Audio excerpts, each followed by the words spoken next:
जय श्रीराम मैत्रिणींनो, आज आपण बनवणार आहोत मक्याच्या पिठापासून पापड म्हणजेच भातोड्या। गावाकडची पद्धत तुम्हाला अगदी सोपी आणि साधी सरळ दाखवणार आहे। तर आता हे पीठ मी एक छोटं पातेलं भरून घेऊन छान असं पाण्यात भिजवून घेणार आहे। तर ते मक्याचं पीठ छान असं भिजवून छान असं म्हणजे एक दिवस एक रात्र ठेवलं होतं। आता आपण त्याला शिजवण्यासाठी ठेवून घेणार। आता जेवढा चीक निघला असेल म्हणजे जे पीठ तळाला बसलेलं निघला असेल तेवढं माप घेऊन त्याच्या डबल पाणी घालायचं आहे। आणि आता हे पीठ आपण शिजण्यासाठी ठेवत आहोत।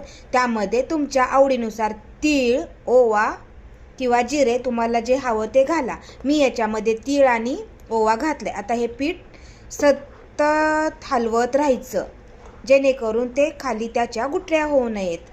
आणि हे पीठ शिजवताना बघा जसं गरम होईल तसं दाटसर असं व्हायला सुरुवात होते।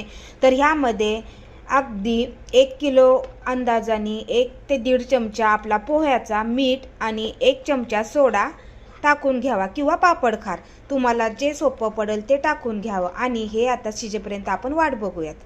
बघा काचेसारखं ट्रान्सपरंट दिसायला चालू झालेलं आहे म्हणजेच आपलं हे पीठ आता तयार आहे। आपलं हे छानसं मक्याचं पीठ तयार झालं आहे पापड घालण्यासाठी। चला तर आपण आता ह्याला घेऊन जाऊया पापड घालण्यासाठी। खॉटवरती अशी एक प्लॅस्टिकची सीट अंथरून घ्यायची आहे। खॉटवरती घ्या खाली किंवा स्लॅबवरती जरी तुम्हाला जशी तुमच्याकडे जागा अवेलेबल असेल त्या पद्धतीने, पण प्लॅस्टिकची सीट घ्या।